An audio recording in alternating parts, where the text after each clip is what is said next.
This is sent out. There we go, right on cue, recording on progress. All right, so my name is Michael Carter. I am the Green Jobs Program Manager for King County. I'm also going to be acting as the MC for today's event. I'm going to put the agenda in the chat right now. And what I'm going to do just right now is I'm going to introduce and provide some context setting for the report. And then I'm going to kick it over to our wonderful researchers, Elodie and Kathleen, who are going to share their presentation about the report. And then we're going to save for after their presentation a time for questions. So folks can ask questions in the chat or come off mute and ask questions directly. I'll be helping to manage that process as well. And then if folks have time, we'll also stick around for a little bit longer to talk about how this research is going to be used in our emerging green job strategy for King County. So that's a play-by-play of what is going to happen today. So I wanted to provide some additional context for folks to make sure that it's relatable and understandable how we got here. So in December, actually, of 2019, King County Council passed the Ordinance 19041, that facilitated the creation of a green job strategy. When we created that ordinance, the County Council created that ordinance, it laid out specifically what that strategy should do and what one of the goals are and what the goals of the strategy are. One of those goals was to do an analysis of the high growth sectors connected to the green economy in our local region. So we were able to partner with the wonderful folks at SJI to help complete that analysis. And I've been in workforce development for a while, and other folks who are in that field, you know that workforce development is about relationships. It's about the relationships that you cultivate and how those relationships facilitate employment. And I'm excited about the opportunity to share the information that was collected and analyzed in this report, because it adds an additional layer of data-informed thinking into how we build those relationships and how we create employment pipelines that serve the communities that we're trying to serve. I think everybody in this space knows we are in a unique moment right now for workforce development. We are in a unique moment right now for climate work. And I think the research that Kathleen and Elodie have done really sets up our county in a space and place for action to take advantage of the moment that we're in right now, and to ensure that the resources that come down from the bipartisan infrastructure bill and the Inflation Reduction Act go to the communities that we are serving and go to the communities that can most amplify the impact of those funds. So I'm really excited about this conversation. And I'm excited to hear the questions that folks in this room have about the research that's going to be presented. So without further ado, I'm going to give a brief introduction. And I'm going to start with Kathleen. So Kathleen, Dr. Carson, PhD, is a research analyst for the Seattle Jobs Initiative, where she does labor market and education access research and workforce development program evaluation.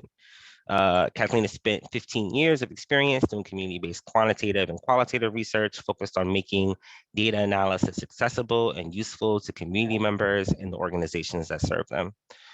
Prior to working at SJI, Kathleen has worked on multiple federally and municipally funded initiatives spanning all phases of the project, from needs assessment to project impact.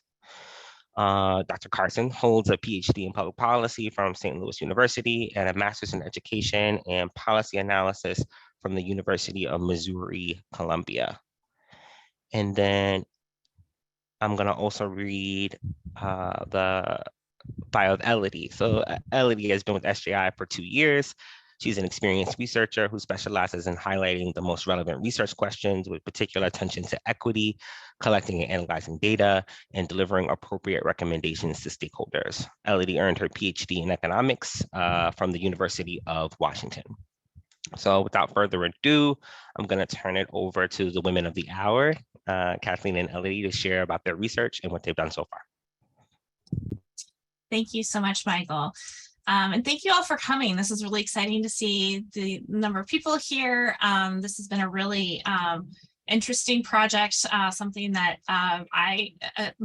when I started back in public policy, it feels like eons ago, back in the 2008, 2009 era, we were looking at green jobs back then. So this felt a lot like coming home in a way for me. So I'm going to share my screen. Does everyone see the slideshow? Okay. Perfect. We can all see it. All right. So just starting out, as Michael gave a really good overview, just reviewing that we were grounded in this work with the King County Strategic Climate Action Plan, specifically the part of it that focused on green jobs. And we started with this identifying green jobs and green sectors. Fund green is part of this action plan. There's the charge to identify the green jobs and green sectors, fund green job pathways, develop green job skills, and increase the number of local green jobs. So that's really kind of the guiding star for what we were looking at here in this research. So our research questions, how we translated this into research questions is like, what are the high growth green sectors in King County?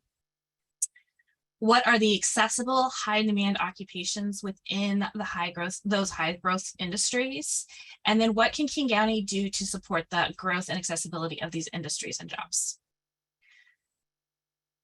One of the key questions that raises, first and foremost, that we need to answer here is, what does accessible mean to us in this context? And so we worked with Michael in particular to really clarify and make sure that we were on the same page about this. The first is that there are clear pathways from entry level to advanced jobs. So there's a way to get from your very first job in the sector on up. That the training and certification is offered locally and is affordable. The initial training is less than 2 years.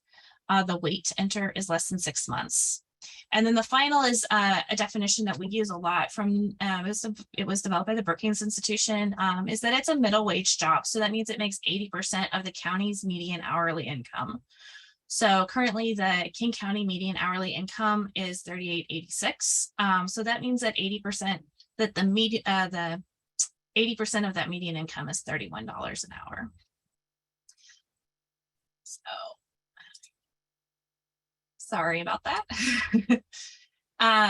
So the next thing that we're looking at is like, why do we care that they're accessible? And again, seems self-evident, but we just want to make sure that we're being really clear. And one of the core reasons why we want to ensure that the work that we're doing is accessible is really grounded in environmental justice. And one of the core principles of environmental justice being that we're moving from doing environmental work to communities, to with communities, and then finally that communities are empowered to do the environmental work on their own behalf. So that we're moving, that the work is moving in this direction.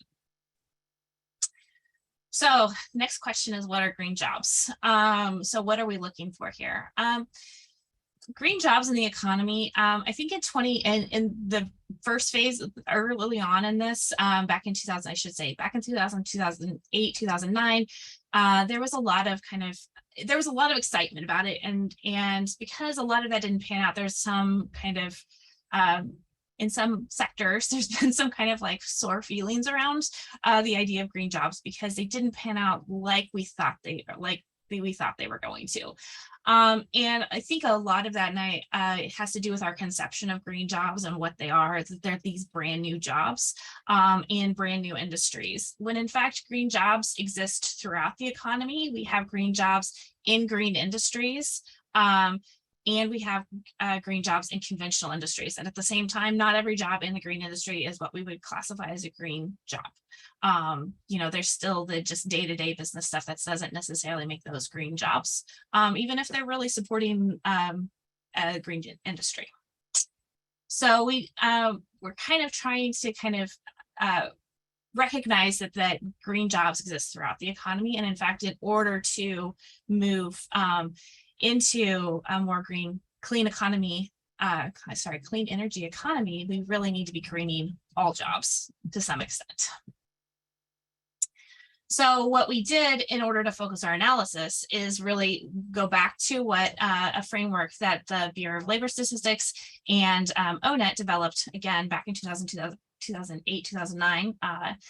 and really look at these, that green jobs are really exist in three categories. The first is those jobs that exist and have existed for a long time, that there's just increased demand for because of the increased demand, because of the greening of the economy. A really, really good example of this is electricians.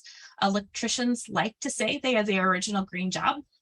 And it is true. The greening of the industry is dramatically increasing the demand for electricians.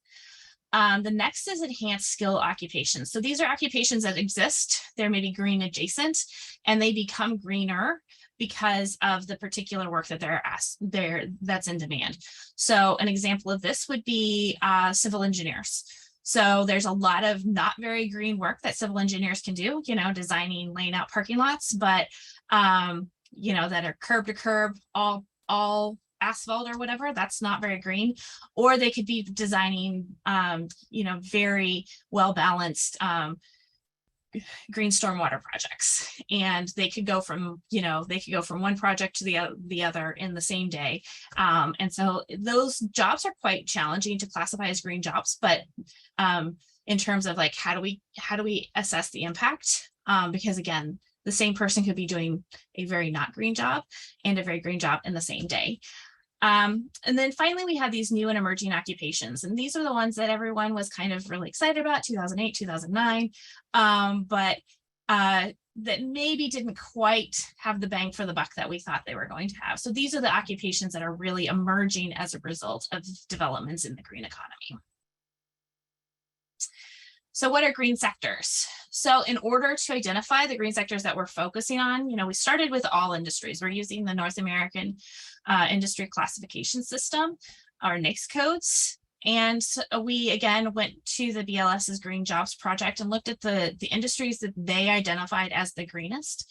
We cross-referenced this with a study that the Economic Policy Institute did in 2020, where they were estimating the impact of federal investment in the clean energy economy. So we cross-referenced this 2009 project from the Bureau of Labor Statistics with this 2020 study to kind of really hone in on the industries that have the biggest green potential.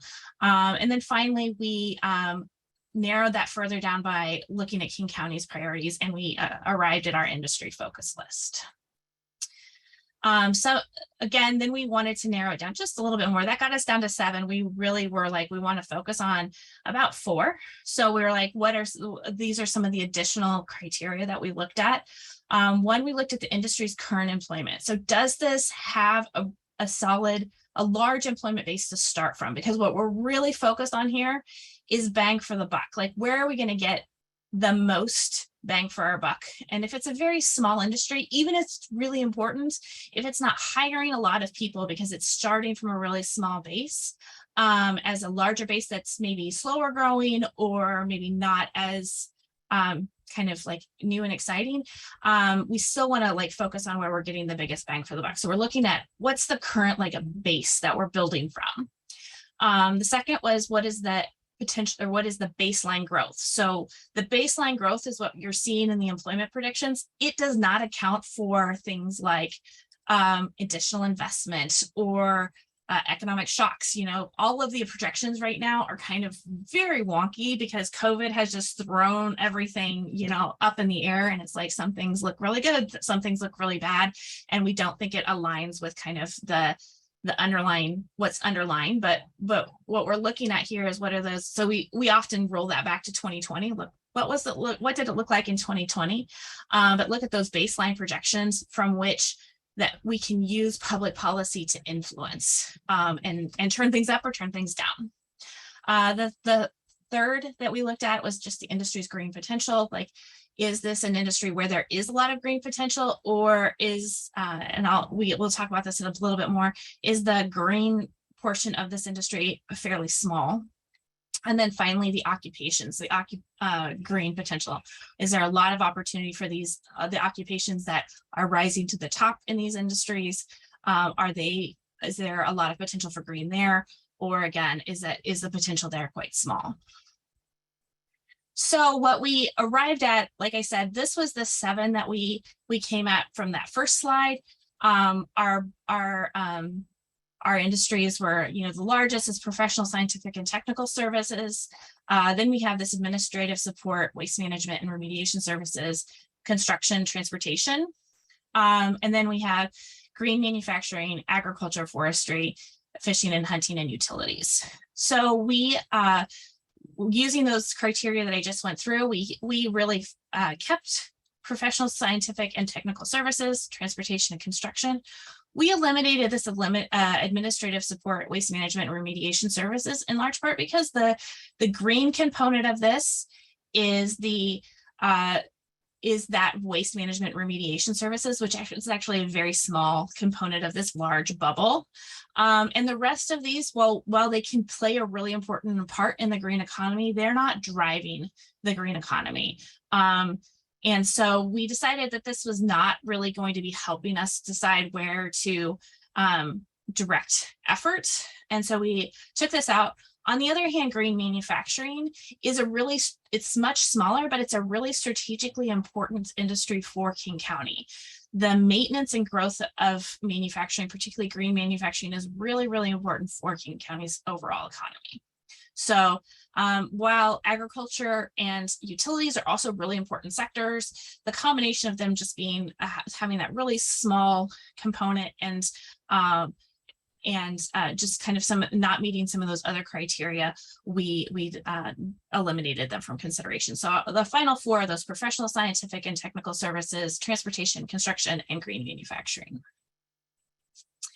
Then we looked at this here. This was just kind of a gut check and looking at like, are these sectors even potentials for us to invest in? And what this is we're looking at a scatter plot of expected job creation. So how many jobs baseline before we do any sort of intervention, before we have, federal investment, local investment, just what do things look like right now between 2021 and 2031 in terms of growth of the occupations in these industries. And then what are their median hourly earnings? Because again, we're looking for middle wage jobs that earn 80% or more of the county's median, jobs that the median income is 80% or more of the county's median hourly earnings. So we're seeing a lot of that. We do have a really strong representation of the three large bubbles that we had in there.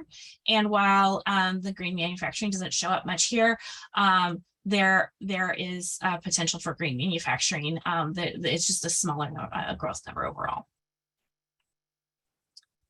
All right, I'm going to hand it over to my colleague, Lodi.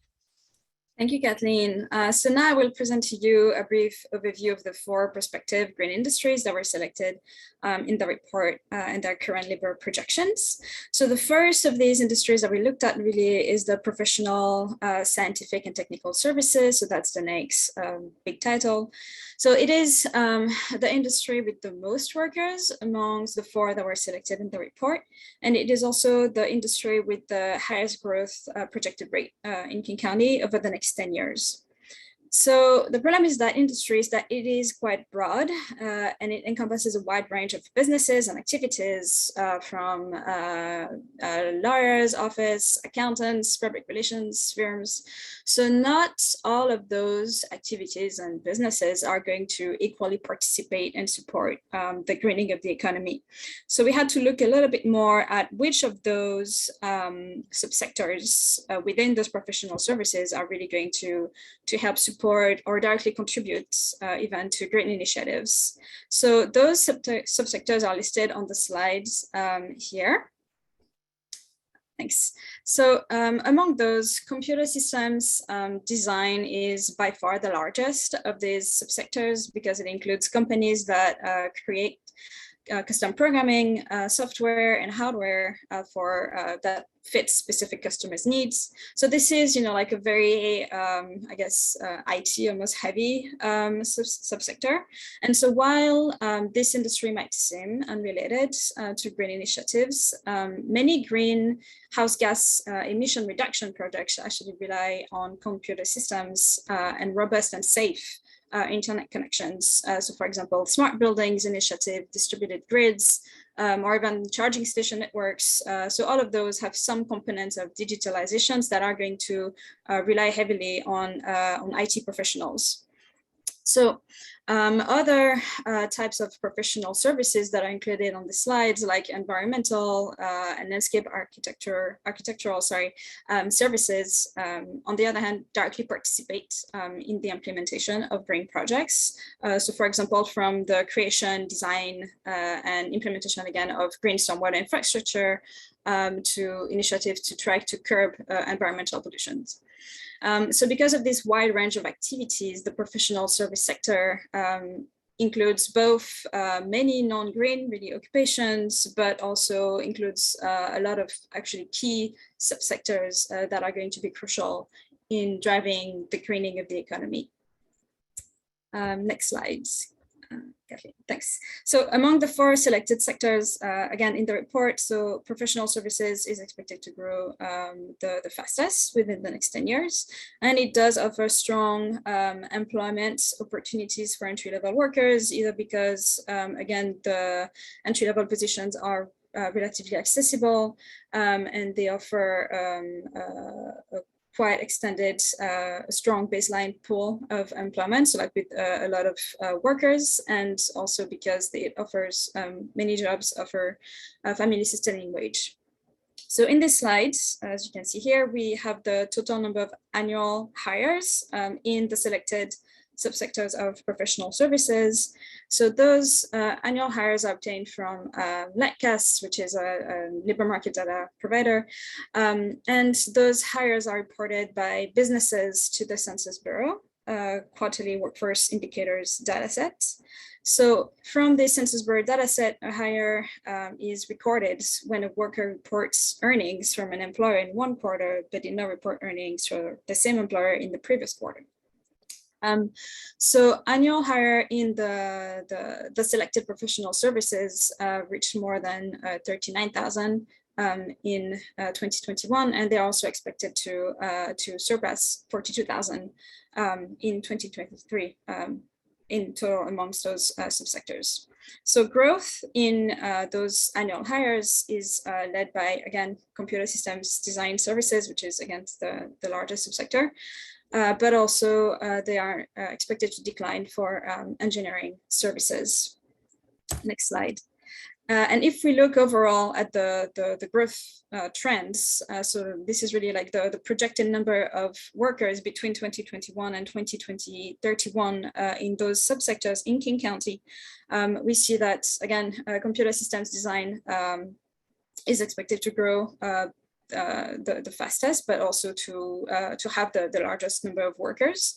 And so that also explains why amongst the selected green occupations in the report, we find computer user support specialist because it is the entry-level occupation with the largest expected growth, which offers a family sustaining wage. Next slide. So other entry-level occupations that are expected to grow fast in professional services include sales representatives, web developers, and digital interface designers. So those occupations can mainly be found in conventional industries that are supporting green projects, but we also selected some other occupations that are directly involved in creating, so not just supporting, but really contributing and creating green projects. So for example, these include environmental science and protection technicians or electrical and electronics engineering technologists and technicians. Next slide, thanks. And next slide again. Next slide, yeah, thanks. So now the second main sectors of this report was construction, because with approximately 3,000 workers in King County, construction is the second largest sector that was selected for further analysis. So that sector is incredibly important for reducing greenhouse gas emission because the construction sector is responsible for approximately 39% of global greenhouse gas emissions in the world. So reforms in some construction subsectors are central, again, to limiting new carbon emissions. So this sector is pretty broad because it includes businesses that are operating in building, new constructions and new buildings. So that can include residential buildings or utility or plants, bridges, like civil engineering, but also building maintenance, retrofitting contractors, and HVAC or electricians contractors as well. So because of this variety of activities, construction is again instrumental in building clean energy infrastructure, green stormwater infrastructure, but also electrifying transportation, because those contractors will help build and create those essential related clean energy infrastructure. So these projects rely, again, in particular on building contractors, HVAC mechanics, electrical contractors, which includes electricians. So these subsectors were selected again because they are projected to grow relatively fast and because they also have a big impact on green projects. Next slide. Thanks. So in 2021, so we had roughly 62,000 workers that were hired in the construction sectors. So again, hires here is if a worker reports earning for an employer in one quarter, but does not report earning for that same employer in the subsequent quarter. So among the selected construction subsectors, residential building contractors, as well as commercial building contractors have hired by far the most workers in King County, so approximately 11,000 and 6,000 for each. And again, the sector is expected to grow relatively fast because annual hires are expected to reach 64,000 in 2023. So as the King County population keeps growing in future years, more buildings will get built and they will, existing buildings will get retrofitted. So we also see an increase in the number of hires for residential buildings, plumbing and HVAC contractors. Next slide. So among the construction subsectors, so we have residential building, sorry, the slides before that. Oh, sorry. Thanks. So those here we have the number of workers for each construction subsectors selected in the report between all the way up to 2031. So we see that residential building, again, commercial building, plumbing, HVAC, and electrical contractors have the most workers in 2021 and are also expected to grow the fastest. So, for example, we have approximately 1,000 more workers for building contractors and approximately 300 more workers for plumbing and HVAC and electrical contractors within the next 10 years. And next slides. So occupations, if you look at occupations really instead of industries, so those occupations with the largest expected job creation in the industry, in construction, are construction laborers, electricians, and carpenters. So unfortunately, construction laborers did not offer family sustaining wage using the rule that we used before with the King County's median hourly wage and taking 80% of that. And this occupation, so construction labor, does not also lead to a straightforward career path compared to electricians and carpenters, which both offer a relatively high hourly wage and have also well-defined career pathways. Next slide. And next slide. Thanks. So again, similarly to professional services, manufacturing, which is the third sector that we studied in the report, is also a very diverse sector, and not all activities that we find in the sector are expected to grow in King County. So we really try to take a look at the different manufacturing sectors and which one are both expected to grow in King County and to really support green initiatives. So The manufactured products listed here are central to limiting new carbon emissions, either because they can help support the electrification of transports, but also because they might help clean energy infrastructure protections and make sure that clean energy, again, infrastructure are running smoothly and protected from attacks, which might require specialized equipments like wireless communication equipments and semiconductors, which are, again, crucial for many different infrastructure sector of the economy. Thanks. Next slide. So annual hires in the selected green manufacturing sectors have reached about 1,177 new hires in 2021. So that has increased since 2019, and again, it seems to be following a relatively strong upward trend. So those annual hires, the growth in those annual hires, has been led by heavy truck manufacturing, but also by semiconductor and related device. On the other hand, manufacturing of vehicle electrical systems is expected to contract within the next 2 years, but really as automotive electronics and their electrical systems become increasingly important for both conventional and electric vehicles, really supporting the related manufacturing ecosystem of those electric vehicles would also help support transport electrification. Slides. So projected employment growth within the next 10 years varies a lot by sector, and we see that semiconductor is expected to actually create the most new positions. So that's approximately 300 new positions by 2031, followed by heavy-duty truck manufacturing. So while most sectors are expected to remain quite stable, the two sectors that are expected to decline again include environmental control and vehicle electrical systems, even though those two are still important to control and limit greenhouse gas emissions and electrifying vehicles.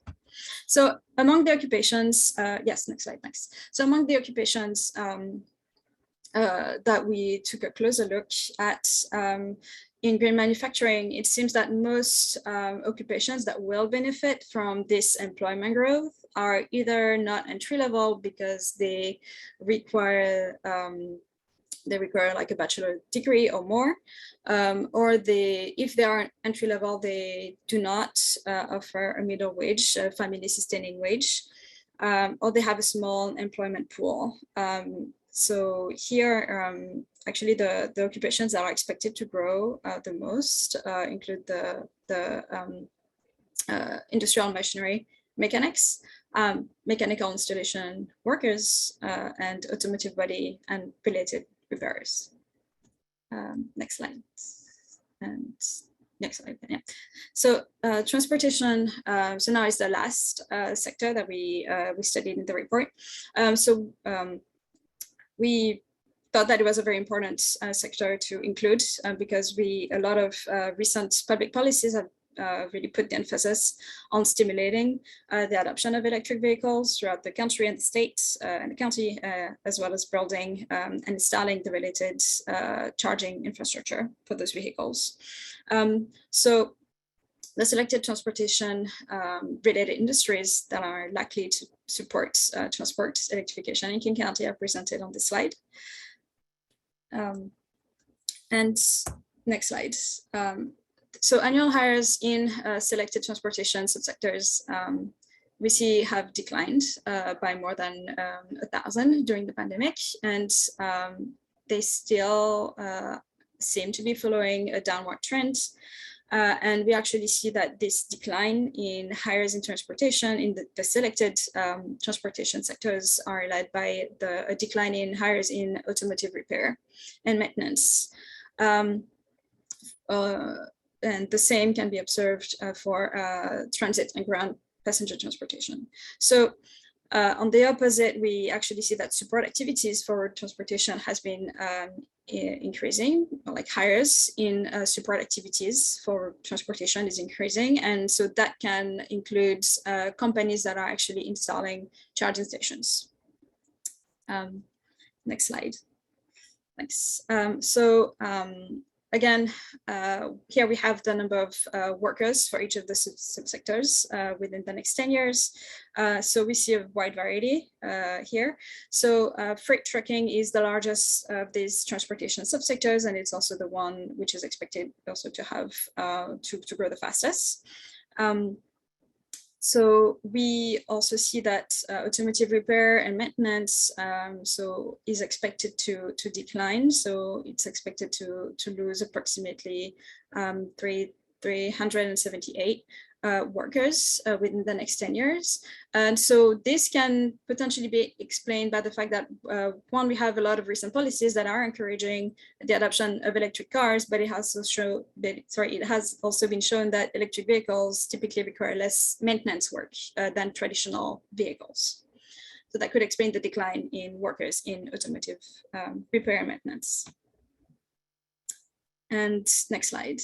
Thanks. So occupations in transportation sectors that are expected to grow the fastest includes the bus, truck, and vehicle mechanics. So those mechanics will have to upskill to be able to service electric vehicles, or like acquire skills to serve those vehicles. But also we see a rapid increase in passenger vehicles transportation and bus drivers, which can help support and expand the offering of public transportation in the county.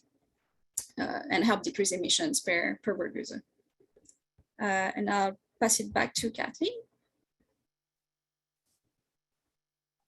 Thanks, Elodie. So just very, very briefly, I'll touch on some of the conclusions that we came to. So really focused on that one of the priorities is building local communities' resilience and capacity. And so what were those three really interrelated ways of doing this, and this comes out of the research that we've done here, but also informed by research that we've done for some other projects. The first is really, I know everybody loves to hear this, is to tighten and expand on those green regulations. It was quite surprising when we were doing some interviews, and we're asking what's driving the growth in green jobs in these particular sectors, and a lot of it was meeting those regulations, that they were having to either grow their employment or upskill around, do green upskilling specifically to meet regulations. So it is an important component of that. The next is local investment in green infrastructure. The county and other local entities can really bolster that green job growth by investing in infrastructure, because so much of the green job growth is related either directly or indirectly to greening of the infrastructure. And then the last is a support upskilling and workforce development. We know that there is that demand for those existing green jobs, but also that there is, like I said, demand for green skills in other jobs. So in order to provide for that just transition for those who are coming from occupations that are being that their demand is falling because of the greening of the economy, those that work around fossil fuels, for example, but also just in general, people who are working in really conventional industries that are going to have to continue to develop those green skills to meet those, like I said, the green regulations, but also to meet the demand that is coming directly from the private sector. So really investing in those green skills so that that individuals are prepared and competitive in the job market. So the other component of this, and Michael touched on this very early on, is that building relationships is really, really central to this holistic approach to greening the economy. So these green regulations are so much more effective when they are done in collaboration or conjunction with other nearby localities and with the state. It has much more bang for the buck when everyone is kind of pulling in the same direction. And then the second is to really partner with employers and labor organizations to support that industry informed training so that the skills that are being that people are getting through the workforce development are actually the skills that industry needs. And then finally, but definitely most importantly, is to engage frontline communities again, because those are the communities that are most directly impacted by the effects of climate change. They have the most vested interest in making sure that the economy greens equitably and quickly. I will pass it back over to Michael.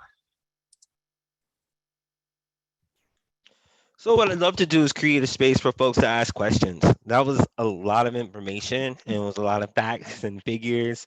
But if I had to, really cut to the crux of what this report is going to do for King County in the formation of our green job strategy is it's helping us to form a data-driven perspective on what industries we can make the most impact in.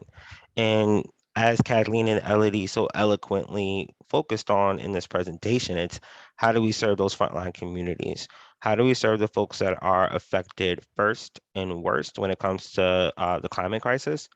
And how do we operationalize that impact? So I'm happy to help field any questions about the report, any comments or any additional perspectives folks want to share about that. I'd love to do that. And then once we get through that, I want to briefly share about how the report will be used moving forward. I think that's really, really important. This is great work and I want to make sure it doesn't sit on the shelf. So I want to share with folks how we're going to use this information. So I see Carl. Carl, you can come off mute and just share, or you can put it in the chat, however you like, Carl.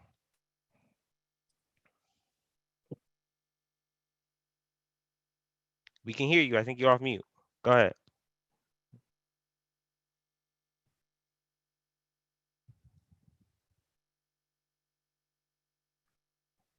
All right, while we wait for Carl, Brooke had a quick question. There was a mention of utilizing worker demographics for the report. Do you have any aggregate of what the demographics were utilized? Do you have an aggregate of what demographics were utilized, rather? And Carl, we're gonna come right back to you right after Kathleen answers that. Yeah, so we it was not included in this report, but we use Lightcast primarily. It pulls from Bureau of Labor Statistics, and we use, primarily our focus is on race and ethnicity when we're looking at the demographics of these occupations in the industry. But we also include, we're also looking at gender, and then age. Age is a really important component of our analysis because a lot of times, and manufacturing is a really good example of this, is like the net jobs does not seem to grow very much, but the industry is very old. And so we know that people are aging out of the workforce disproportionately in manufacturing. So while the number of jobs overall is not increasing, the demand for workers is there. And so it's still there's still a really viable career path because, Joe Bob is getting ready to retire. So we've got a spot to fill there. Disability status is a lot more challenging to look at from the data that we have. In part because disability, the way that it typically shows up in statistics is those who have qualified for like Social Security SSI benefits, and often that means that they are either wholly or partially out of the work. They're reduced work, and it is not typically matched up with a lot of the workforce data. So it is a big gap in the labor market data because of that. One, disability is very hard to qualify, but two, once people qualify, they're often removed either wholly or partially from that. And so it is a big gap, and it's something, we'd love to see more work on, but it's not data that we have access to. But the other really key part of that is that so many disabilities that impact your ability to work, but don't make it impossible for you to work, are not ones that show up in the data anywhere. So it's not things that you've disclosed to your employer. It's not things that show up in surveys, so they're, it's just a really, really, really challenging one to show in the data. Great. Thanks for answering that, Kathleen. I'm going to go to Carl, and then I saw Keith after Carl. So, Carl, how are you? Oh, you're on mute. We can't hear you. I don't know why we can't. We want to hear you, Carl. We want to hear you. We cannot. I have a question. Brandy asked me a question earlier, and so I'm gonna.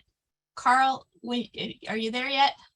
No, he's not there yet. He it's coming though. It's coming. Okay. Yeah. Do you want to go to Brandy's question? I'll go to Brandy's and then question. Go. Yeah, so and then Brandy, we'll come back to Carl. Yeah. So Brandy asked the rationale for omitting natural resource conservation jobs. So I'm going to say yes and no, that we did and we didn't. So part of this is that we started from a sector approach versus an occupation approach. So we started from the sectors. And so there are occupations that show up in multiple sectors. So there's a lot of the natural resource conservation jobs that are going to show up in professional services and agriculture at the same time. The reason why we did not include agriculture as a sector is simply because in King County specifically, agriculture is a relatively small industry. And so we're starting from a really low baseline.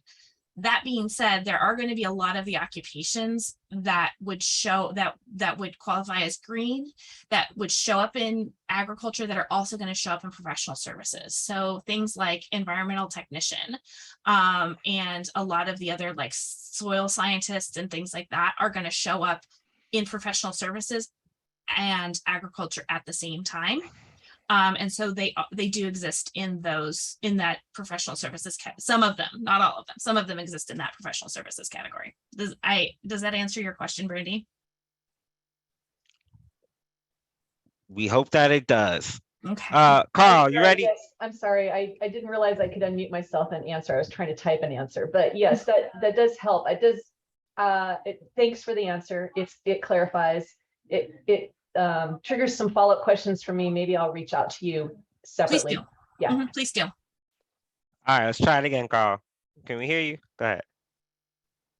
No, it's Oh, I'm sorry, Carl. We're gonna go to Keith. We're gonna come right back to you, okay? We're gonna come back to you. You can hear us. We just can't hear you. We're gonna come back to you. Or type the question in. Type the question in so we can make sure it gets answered. Keith. This is Keith. Can you all hear me? Yes, we can hear you, Keith. All right. Just a few clarifying comments for me. One, the family sustaining term used for jobs. Was that indicative only of hourly wage, or is that inclusive of everything? Employer provided insurance for the whole family, etc.? For sake of simplicity, we just go with wage. That's what we have access to is hourly wages. Okay. Secondarily, being a union electrician, there's a difference there between, because that wage that was stated at meeting at $38, that's like second-year apprentice wages. So yes, I should say yes. And it is particularly challenging. I really appreciate you bringing that up. It is particularly challenging with the trades because it goes everything from your early on in your apprentice all the way up through master. So it's the median of all of those. I am not sure why the data is not available more graduated in that like apprentice journey master, but it simply like that is the way the data comes from the Bureau of Labor Statistics, is just that it's just electrician. That's what it's coded as, not apprentice, so on and so forth. So yes, but I appreciate you bringing that up. And then just a tick of concern on the one slide where it mentioned electrical technicians. That's a big red flag for me. We have licensure in Washington State. We are not technicians, we are electricians, and we are licensed. And that's why we command the wages that we command. So. Yes. I will have to look in. Yes, this is an issue that we've come across quite a bit in our work in the last couple of years, and we have double checked this. I don't remember off the top of my head, but that has more to do with like in the manufacturing context. that it's not electrician and they're not electricians, they're technicians that are working like in electronics, basically. It's Okay. just, I would it's assume they would still need to be in the UL listed facility, so. okay. It's just an artifact of the BLS title. It doesn't line up perfectly with the licensure titles. Okay. Does the analysis include infrastructure funding? So yes and no, Carl. So we were really looking at baseline. Like that's one of the things that we really wanted to emphasize is that all of the projections are baseline, and we did not, they do not include like the BBB, the Build Back Better, or the federal infrastructure money. But we wanted to emphasize that's why we brought in the EPI study, because they have done a lot of work about the both the national and or the national impact and state level impact of the federal infrastructure spending. When they did their analysis, it hadn't passed yet, so it's not perfect, but it approximates what was passed with the federal infrastructure money. So we did include that. It's just it's not included in the employment projections because that comes from Lightcast. It didn't include that. So we did incorporate that into our analysis. And one quick thing I want to lift up with that, with the infrastructure bill and the IRA, like the sectors that you've heard highlighted and focused on in this particular presentation are also sectors that are uplifted in that legislation. So an example that I can give you off the top of my head is in this space, we highlighted HVAC plumbers, those skilled trades specifically. In the IRA bill, there's $200 million for states to make investments in contractor training programs for the skills and also for the contractors that are administering and installing this technology in homes, right? So there's a lot of symmetry that's happening in terms of what the report has identified as areas of growth and what we're seeing from the legislation that's been identified as areas of growth. So that's something that made me realize that we were on the right track with these results. So that's something that I really broadened my viewpoint and my perspective with this report's information and then what's happening on the higher level, the federal level. Yes, I'm just we will be sending out a recording and the slides and the report as a follow-up email. And then Ashton from King County. Hey, thank you for the presentation and thanks, Michael. Question, so can you remind me of your source for family wage, the 31 and some change dollars an hour? So we use, the definition comes from Brookings. Okay. So it comes from Brookings. We adapted it a little bit because typically Brookings uses MSA, and because we were working, we're looking at the county, so we looked at the counties. So we adapted a little bit, and we did notice that limiting, so our MSA, Seattle Tacoma MSA is Snohomish, King, and Pierce counties, and limiting to King County increased it substantially. But that we went ahead and went with that. So, we went back and forth on that, to be frank, because the labor shed is the MSA, like 90% of the people who live in King County work in King County and vice versa. So, but we did limit it to King County. So we're looking at King County's median wage and then the 80% of that. Got it. Okay, thanks. I think, and this may be a little bit in the weeds, but just for future reference, depending on how you kind of, and Michael, you may be speaking to this when you talk about how this will be used, but to like drill down a little bit more specifically on like composition of families, like specific, number of children, that sort of thing, geographic area within the county. I think you can drill down on this tool. There's a self-sufficiency standard. Michael, you're probably aware of this too through the University of Washington. So that you might be able to hone in just a little bit more, and that might be helpful to inform future strategies. But just, yeah, I was more curious and then just wanted to make that comment. So thank you again. Yeah, I'm really glad that Ashton brought that up, and if I can speak a little bit to that too. So we have another data point that I use. So we created some internship programs in preparation for rolling out the Green Job Strategy in 2023. One of those is called Next Gen Climate. So we use the MIT Living Wage Calculator for this particular region, and for one person without a child, how much would they need to earn in order to not rely on public assistance at all?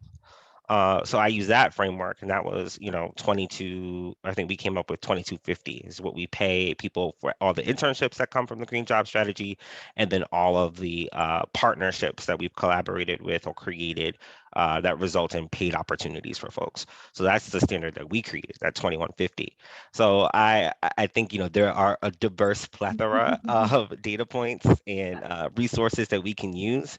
I think what's key is that we are creating dynamics that are understandable and accessible to the communities that we're targeting and serving. So that's another perspective on that. Yeah, and I would make the distinction between we use the term family sustaining a lot in our work. However, the 80% is what is to classify as middle wage jobs. So they're not exactly the same. So because we're looking, middle wage jobs, regardless of your family composition, versus family sustaining does relate to your family composition.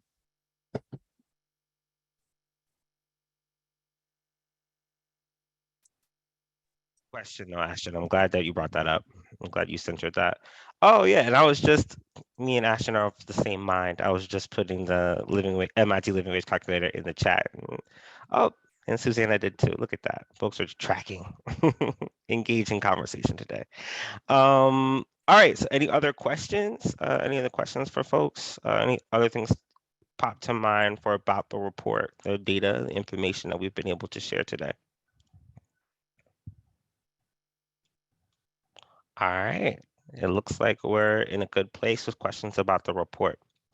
So I'm going to take a second to share a little bit about the Green Job Strategy and give a little bit of context on how we're going to use this information moving forward.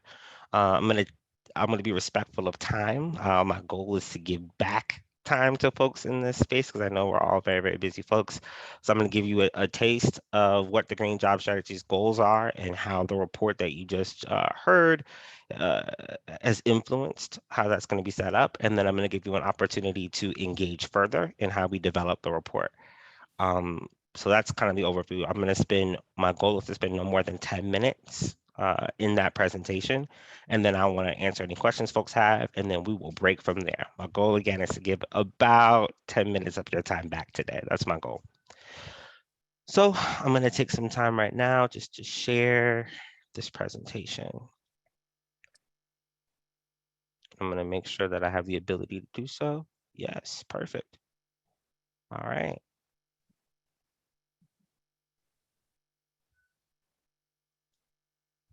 So I want to highlight again the report that you just that Kathleen and Elodie so eloquently just reported on was a goal that was outlined in the ordinance that County Council passed in 2019 to facilitate a green job strategy.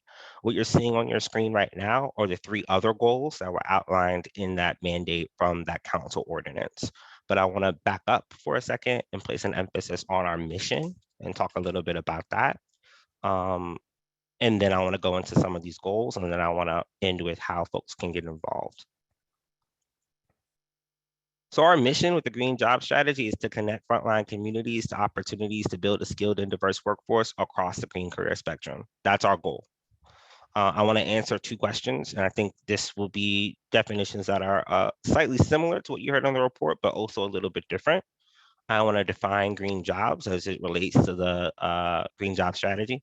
So in the ordinance, rather, County Council has stated that a green job is a job that generates an income to support a King County household while providing a benefit to the environment.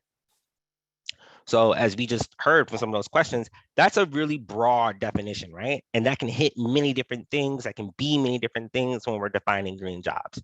So what we wanted to do in creating and crafting our very first green job strategy is further specify that definition. So we created a definition for internal to the county, what is a green job, and then external to the county. So internally, we're defining a green job as a job within the 4 departments that contribute to our climate cost share budget. These departments, Department of Natural Resources and Parks, Metro, Department of Local Services, and Department of Executive Services, have the most impact on our physical environment. And through a county provided calculation, they contribute funds to a climate cost share budget to help implement our strategic climate action plan. So it made natural sense for us to create career pathways within these departments to provide a definition that is relevant to departments. So that's our internal definition. If we're thinking about the county as an employer and as an organization, we're creating green career pathways within those departments. And we are in various stages of development throughout those departments with getting that done. And then externally, we've using the guidance from this report, we've placed an emphasis on particular sectors: professional services, transportation, manufacturing, and construction, when we're thinking externally about green jobs. And if you look at some of the other reports that Seattle Jobs Initiative has done and other organizations have done about our region, these sectors pop up consistently. So we think that we are creating a definition that works locally for King County and framing green jobs externally within these 4 different sectors. And then I want to talk briefly about frontline communities. I've used that term a couple different times in this conversation. I just want to define it as the folks that are hit first and worst, often historically marginalized communities when we talk about climate change. How we're operationalizing this in the green job strategy is we're placing a focus on middle skill workers and youth. So when I say middle skill worker, I mean someone who has a high school diploma, but does not have a 4-year degree. Fun fact, that is a significant amount of King County residents. So we're looking to provide resources for that particular population. And when we say youth, we're talking about our 18 to 24 demographic, which is a key demographic of workforce development initiatives nationally. So that is a little bit about our mission specifically. So the other thing I want to highlight briefly is our 4 goals. So we have 4 goals, specific actions to increase green jobs in our region. That's demand-driven strategies. Then we have our goal of creating a green jobs pipeline specifically for frontline communities. Our goal, which you've heard a lot about today, identification and investment in local high growth sectors. And then last but certainly not least, supporting our county workforce. So as I said earlier, I can't go into all of these because that's like a 30-minute presentation, but I want to touch briefly on one, which is Green Jobs Pipeline for Frontline Communities. So one of the things that I learned from this report and the information that we were able to gather was King County as an employer, as a local government, cannot act alone. So our goal is to turn climate crisis into climate opportunity. Our goal is to make sure that we are creating infrastructure for resources to flow to frontline communities when the funds from the IRA and the bipartisan infrastructure bill flow down to local communities over the next 10 years. And so what does that look like? What does it look like to act regionally? So to meet this goal, one of our strategies is establishing regional partnerships for green jobs in our area. We want to, and the goal is to convene public-private partnerships across the green career spectrum. We're making an investment in creating opportunities on working with large-scale employers in the region, working with labor partners, working with community-based organizations, because we know we need everyone at the table in order for us to fully take advantage of the opportunities that are coming down. And I think some of the areas that we're going to focus on as we build out that coalition over the next 2 years is going to be those high growth sectors that y'all heard about today. And if you want to learn more about this report, if you want to hear more about the green job strategy and what we're doing in the community, please get involved. I'm going to put a link to the Green Jobs Community Survey that we that is already open right now for folks to take. And if you want to schedule an extended listening session, that means, you know, an hour-long session where I go over each of these goals and ask questions and we have a conversation about them, I would love to do that. You can contact Flora at Cascadia Consulting and to help arrange that extended listening session. We would love to come out to your organization. I'm in my apartment all the time. I want to be out of my apartment more often. So those are 2 resources. I'm going to make sure both these resources make it into the chat. So those are just some of the things that I wanted to highlight and lift up about the green job strategy and how it was influenced by the report that y'all saw today. I'm happy to address and take some questions if folks have those. But I also, like I said earlier, I want to make sure I get y'all out with a little bit of time if I can. So I'm going to try to answer some of these questions that I see in the chat. And if I can't, that's totally fine. So Shannon asks, clarification around the definition. It sounds like the internal definition would include any position in any of those listed KC departments. Is that correct? Oh, great question, Shannon. So we are working right now in 3 of those 4 departments. We have small work groups going of HR professionals, project managers, and staff to ask them what are their goals around creating green jobs. And the reason why we did that for those specific departments was because we wanted departments to define it that works, to create a definition that works for that department specifically. The definition that comes of green jobs in DNRP might be different from the definition in executive services or local services or Metro. So we're working individually with each of those departments for them to create a career pathway that makes sense for their department level goals, our larger climate goals, and for recruitment for jobs in frontline communities. So we're really trying to come up with and develop a tailored approach. And I've learned that in working in workforce development, you have to go where there's energy, and you have to go where there is mutual benefit. And the way that we structured out how we define things for departments, I think is going to create mutual benefit, which means it's actually going to get implemented and used in a way that's going to be effective. So I think you're right to a certain extent, but we're having those smaller conversations with departments, we're engaging with them on what works, and we're helping shape that for them on their terms, which I think is a strategy that is going to have some success for us. I hope that answered your question. And I'm going to make sure that I get the survey link and the contact information for Flora in the chat as well. Don't worry, I'm going to make sure that comes up. Just give me 1 second. Any other questions before we end for the day? I want to thank folks for coming out. This was a wonderful opportunity. This work that Kathleen and Elodie did over the past couple of months was transformative, and I really value and appreciate everything they did to lay the groundwork for this. So thanks again to Kathleen and Elodie. And that survey link is in the chat. We encourage y'all to fill that out. And then if you wanted to hear an extended listening session, learn more about the Green Job Strategy, which will be presented to council in January of 2023. It'll be implemented in 2023 and 2024, and then it will be revised in 2025, along with our larger strategic climate action plan. And then after that, every 5 years.